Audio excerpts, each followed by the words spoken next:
તમામ પ્રકારના સાંસારિક બંધનોમાંથી મુક્તિ એટલે ભગવાનની પ્રાપ્તિ. યોગીજી મહારાજ ઉપર એકવાર આફ્રિકાના એક હરિભક્તે કાગળ લખ્યો હતો અને કાગળની અંદર ઘણા બધા પેલા વિશેષણો બધું લખ્યું હતું યોગી બાપા વિશે. અને છેલ્લે પછી પ્રાર્થના કરી હતી કે આફ્રિકાના ફલાણા હરિભગત, પછી ફલાણા હરિભગત, બધા હરિભક્તોના નામ લખ્યા. આ બધા હરિભક્તોને જેમ આપને વિશે હેત છે એવું હેત મને પણ તમારે વિશે થાય. એ વખતે પછી યોગીજી મહારાજે કાગળ સંતો સામે બેઠા હતા એને બતાવ્યો ને કહ્યું કે જો આ માગતા પણ આવડતું નથી. માગવું હોય તો શું મગાય કે જેમ તમને શાસ્ત્રીજી મહારાજને વિશે હેત છે એવું હે તમને આપને વિશે થાય. કારણ કે સત્પુરુષના ગુણ માગવાના છે, બીજા હરિભક્તોમાં પણ નહીં. કારણ કે એ કઈ ભૂમિકા ઉપર એ પણ આપણને ખબર ના હોય. એટલે સત્પુરુષને વિશે જ આપણું એવું અનન્ય જોડાણ હોવું જોઈએ. એમનામાંથી આપણે જે આ ગુણાતીત ગુણો એ શીખવાના છે. કારણ કે સત્પુરુષ ગુણાતીત છે, એમના ગુણ પણ બધા સદગુણો પણ ગુણાતીત છે. નહીં તો આ લોકની દ્રષ્ટિએ આપણને ગુણ જેવું દેખાતું હોય પણ એની અંદર બંધન થવાના 100% ચાન્સીસ હોય છે. હંમેશા માણસને સૌથી વધારે વાલું શું હોય? પોતાનો દેહ. દેહથી વિશેષ બીજું કંઈ પણ વાલું ના હોય. એટલા માટે અંત્યના 7મા વચનામૃતમાં મહારાજે એવી વાત કરી છે કે જેવી પોતાના દેહને વિશે પ્રીતિ છે એવી ભગવાન કે ભગવાનના સંતની સાથે આપણે પ્રીતિ કરવી. કારણ કે સૌથી વધારે આપણને આપણો દેહ વાલો છે. દેહના સંબંધી કરતાં પણ, પોતાના દીકરા દીકરી પણ કરતાં પણ પોતાનો દેહ વધારે વાલો હોય છે. વચ્ચે એક વાત એવી સાંભળવા મળી હતી, જાપાનનો કંઈક એવો પ્રસંગ કે એકવાર કંઈક ઘરમાં આગ લાગી હશે એક ભાઈના ઘરમાં અને એને બહાર નીકળવાનું હતું પણ કઈ રીતે નીકળવું? ચારે બાજુ આગ હતી ને જ્યાંથી જવા જાય તો બધે જે પોતે આગની ઝપટમાં આવી જાય એવું હતું. તો પોતાનું નાનું બાળક હતું એને વચ્ચે આગમાં નાખ્યું ને એના ઉપર પગ મૂકીને પછી પોતે ગયો. એટલે આટલી હદ સુધી જ્યારે પોતે જીવ ઉપર આવી જાય ને માણસ, ત્યારે આટલી હદે પોતે પહોંચી જતો હોય છે. આપણે પેલી કથા તો સાંભળતા જ હોઈએ છીએ ઘણીવાર કે પેલી એક વાંદરી હતી અને નદીમાં પડી પાર કરવા માટે. પોતાનું બચ્ચું એની સાથે હતું. કેળે પેલું એનું બચ્ચું ચોંટી ગયું હોય એને, એટલે આગળ ને આગળ જતી હતી પણ નદીમાં પૂર આવ્યું ને ધીમે ધીમે પૂર વધતું ગયું અને કેળ સુધી પાણી આવ્યું એટલે પેલું પોતાનું બચ્ચું હતું પોતાના ખભે લઈ લીધું અને આગળ ને આગળ જવા માંડી. પણ ધીમે ધીમે પાણી વધ્યું, છેક ખભા સુધી આવવા માંડ્યું એટલે તરત જ પોતાનું બચ્ચું એણે પોતાના માથે નાખ્યું અને પછી એનાથી પણ પૂર વધ્યું ને પોતાના નાક સુધી જ્યારે પાણી આવ્યું અને પછી તો ડૂબી જવાય એવો ભય લાગ્યો ને જેવું તરત જ પોતાનું બચ્ચું લઈને પોતાના પગની નીચે એણે નાખ્યું. આમ પોતાના બચ્ચાને વિશે આસક્તિ હોય પણ પોતાના દેહને વિશે જેવી આસક્તિ હોય એવી પોતાના સંબંધીઓને વિશે પણ હોતી નથી.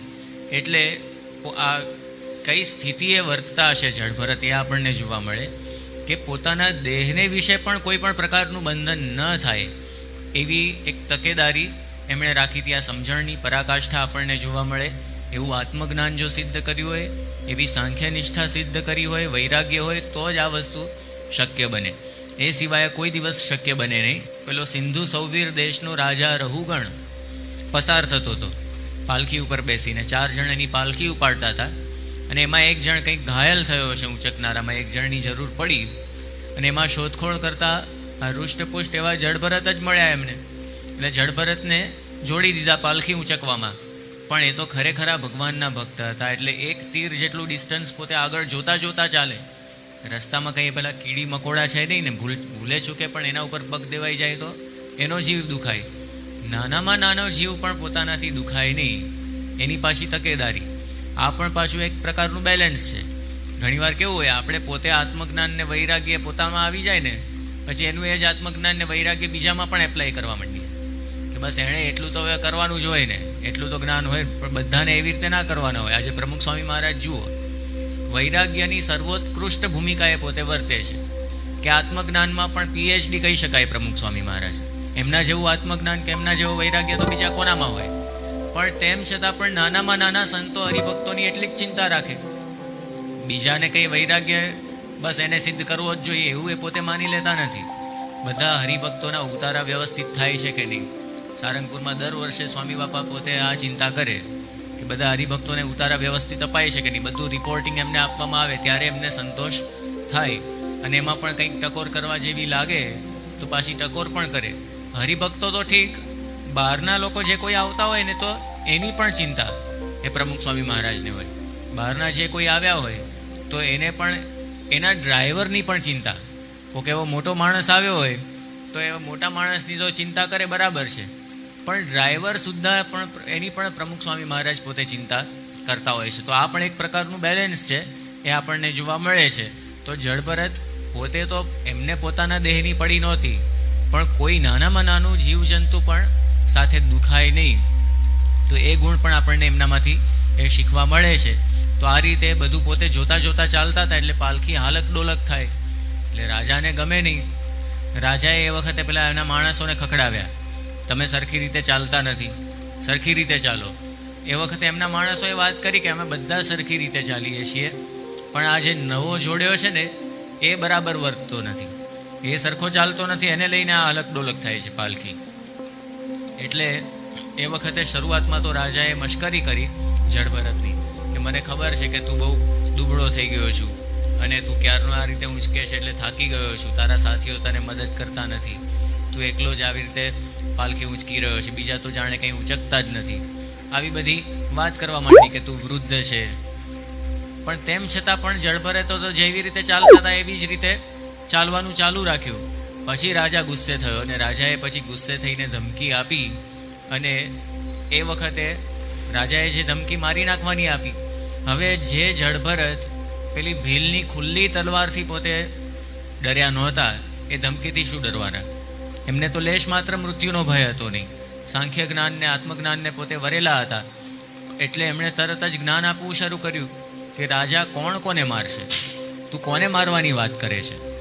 આ દેહ તો આ દેહ નાશવંત છે, દેહની અંદર જે આત્મા છે કોઈ દિવસ મરતો પણ નથી, એ તો અજર અમર છે. આ બધી વાત કરી અને કહ્યું કે હે રઘુગણ, તું અકોવિદ છે, તું અજ્ઞાની છે, એમ કરીને આ બધું જ્ઞાન એ આપ્યું. એટલે આ જળભરતની આ સમજણ છે મહારાજને એટલા માટે, અરે મહારાજે જળભરતને એટલા માટે આદર્શ તરીકે નિરૂપ્યા છે કે આવા આદર્શ એ અમારા સંતો હોય. 6 વચનામૃતની અંદર મહારાજે ભરતજીની આ વાત કરેલી છે. પ્રથમનું 38મું, 42મું, મધ્યનું 13મું, અંત્યનું 3, 13 અને 19. આ બધા 3, 17 અને 19 આ બધા વચનામૃતમાં મહારાજે આ જળભરતનું દ્રષ્ટાંત એ આપણને આપ્યું છે કે આટલો મહાન ત્યાગ વ્યક્તિ કરે તેમ છતાં પણ એક સામાન્ય મૃગલાનું પણ બંધન એને નડી શકે છે. એટલા માટે જે એક સાખીની અંદર કહ્યું ને તુલસીદાસજીએ, એક મૃગ કે કારણે ભરત ધરી તીન દેહ, તુલસી ઉનકી ક્યા ગતિ ઘટ ઘટ જાકો સનેહ. એક મૃગને લઈને એમને 3 દેહ ધરવા પડ્યા. તો જેને ઘટ ઘટની અંદર સ્નેહ હોય, જેને અનેક વ્યક્તિ, અનેક વસ્તુ, સ્થાન એની અંદર બંધન હોય, તો એની તો શી ગતિ થાય? કેટલા બધા જન્મ ધારણ કરવા પડે.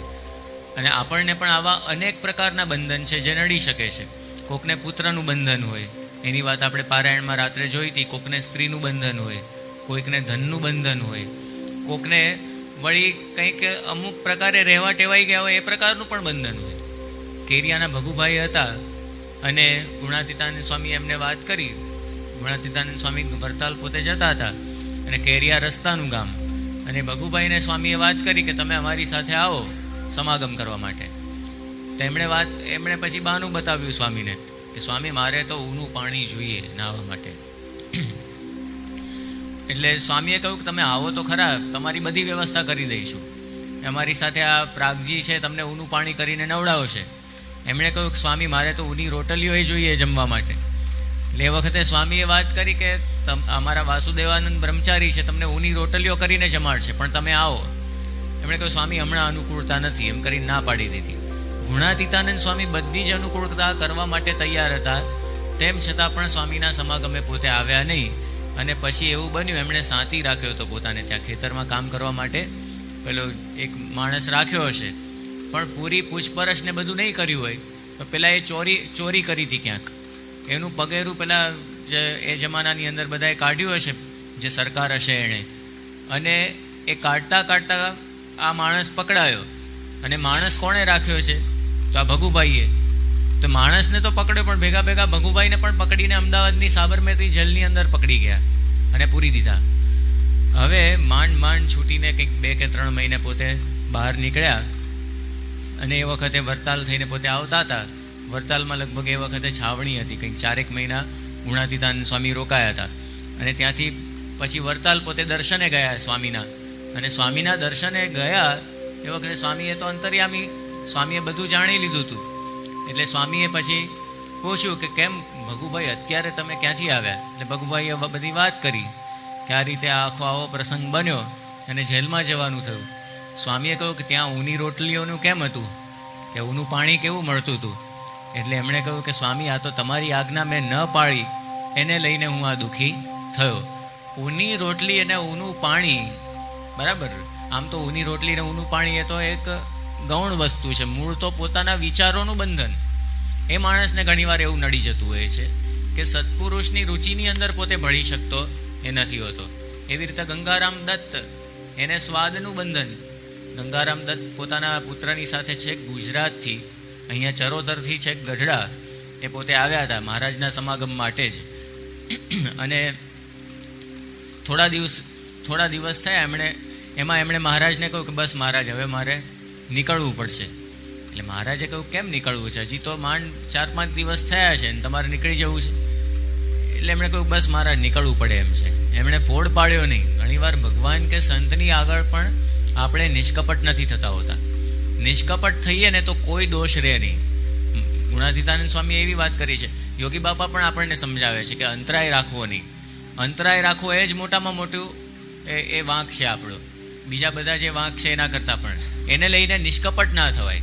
એટલે નિષ્કપટ એ ભગવાનની આગળ આપણે એ થવાનું હોય છે કે સંતની આગળ. તો એ પોતે તો ના બોલે, પણ પેલો નાનો દીકરો હોય તો નિર્દોષ હોય એ બોલી ગયો, આ તો આંબલી ખૂટી છે ને એટલે પાછું જવાનું છે. એટલે ગુજરાતથી પોતાની સાથે રસોઈની આંબલી પણ લઈને આવ્યા હશે. એટલે મહારાજે એમને કહ્યું કે તમારે આંબલી ખૂટી હોય તો અમે આંબલી અહીંથી આપીએ, એમાં શું? એમણે કહ્યું કે ના મહારાજ, ચરોતરની આંબલી એ ચરોતરની આંબલી. એટલે એનું પણ બંધન હોય છે, રસાસ્વાદનું બંધન. એ શ્રીજી મહારાજના સમાગમનો, પૂર્ણ પુરુષોત્તમ નારાયણ ભગવાન એમના સમાગમનો પણ લાભ એ જતો કરવા માણસ પોતે તૈયાર થઈ જાય. એટલે એવા તો કેટલાય બંધન એ આપણને એ નડી જતા હોય છે. તો આવા અનેક પ્રકારના બંધન છે. એટલા માટે અહીંયા આપણને ખૂબ જ સુંદર ઉપદેશ શ્રીજી મહારાજે આપ્યો છે. અસાર કે સાર નહીં વિચારે, જ્યાં જાય ત્યાં તે વળગે વધારે. આ જીવને બંધન થાય એથી, ભવાબ્ધિ મધ્યે ભટકે જ તેથી. અસાર અને સારનો આ વિવેક નથી રહેતો, એને લઈને પછી આ બધા બંધને આપણને એ વળગતા હોય છે. ને જન્મ મરણ બધા ઊભા થતા હોય છે. બધા હરિભક્તો કેટલો ખર્ચો કરીને, પેલી બસ ભાડે કરીને છેક જન્મ જયંતિના સમયમાં કે પછી આ ફૂલદોલના સમયમાં બધા આવતા હોય છે. સારંગપુર ફૂલદોલનો સમયો થાય ને, બસનું ભાડું આપ્યું હોય, આખી રાત પણ ઘણીવાર માથે લીધી હોય. સવારનો સમય હતો, હવે તો આ રાત માથે નથી લેવી પડતી. ઘણા દૂરના આવતા હોય છે તો રાત પણ માથે લઈને એ આવતા હોય છે. પણ ખાલી ટાઈમે ચાનો કપ ના મળે કે પાણીનો ગ્લાસ ના મળે, એની અંદર પણ એનો સત્સંગ ધોવાઈ જાય, બધું મૂકીને જતા રહે. એટલે આખો સમયો ફ્લોપ જાય. કદાચ એટલી હદ સુધી ના પહોંચે તો પણ કોઈક પૂછે કે ભાઈ સમયો કેવો રહ્યો, તો કાંઈ બહુ મજા ના આવી. હવે પ્રમુખ સ્વામી મહારાજે જાતે જ રંગ્યા હોય તો પણ એ રંગ આપણને ચડે નહીં. પેલું આપણે ગાઈએ છીએ ને, યોગી આવો તે રંગ મને શીદ લગાડ્યો. બીજો ચડતો નથી એ કે રંગ યોગીરાજ. આપણને સ્વામીનો જ રંગ ના ચડે. આ ચાનો રંગ કે જેનું આપણને આવું બધું બંધન થઈ ગયું હોય, એનો રંગ એટલો બધો ચડી ગયો હોય કે પછી આપણને પ્રમુખ સ્વામી મહારાજ જેવા સંતનો રંગ પણ ચડતો નથી હોતો. એટલે એ તો અંતરદ્રષ્ટિ કરીને આપણે બધાએ વિચારવું પડે કે કોને શેનો રંગ એ વધારે છે. એ જગ્યાએ આપણને પર્વતભાઈ જેવા હરિભક્તો ખરેખર આદર્શ સમાન છે. 7 દિવસ સુધી જમ્યા વગર ખાલી ચણા ફાંકીને રહ્યા, ગઢડા સમાગમ કરવા માટે આવ્યા હતા. 7 દિવસ પછી વળી મહારાજે સંભાળ્યા. મહારાજે કહ્યું આ પર્વતભાઈ જમે છે ક્યાં? મૂળજી બ્રહ્મચારીને પૂછ્યું. બ્રહ્મચારીએ કહ્યું કે મહારાજ મને એમ કે આ જમતા હશે, મોટી બાને ત્યાં દરબારની અંદર જમાડી દેતા હશે. મોટી બાને મહારાજે પૂછ્યું. મોટી બાએ કહ્યું કે મહારાજ તો બ્રહ્મચારી જમાડતા હશે. એટલે કોઈ પોતે 7 દિવસ સુધી ચણા ફાંકીને રહ્યા. પછી મહારાજે વ્યવસ્થા કરી આપી. બ્રહ્મચારીને કહ્યું કે એમને થાળ આપવો જમાડવા. તો આ આપણને જોવા મળે છે કે આ બીજી બાજુ આવા પણ હરિભક્તો છે કે જેને કોઈ પણ પ્રકારનું બંધન જ હોય નહીં, અને મહારાજનો સમાગમનો પણ યથાર્થ લાભ એ પોતે લઈ શકતા હોય. એકવાર અમારે કોઠારી સ્વામી છે, જ્ઞાનેશ્વર સ્વામી, એમણે બહુ સરસ વાત કરી હતી. જે વિષય જીવ હોય ને સારી રીતે સેવા પણ કરી ના શકે.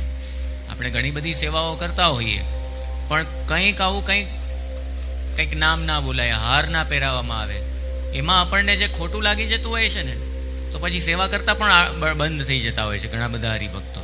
એટલે સેવા શેના માટે કરીએ છીએ? જે કંઈ સેવા કરીએ છીએ એ તો સત્પુરુષને રાજી કરવા માટે કરીએ છીએ, નહીં કે માન મોટપ માટે.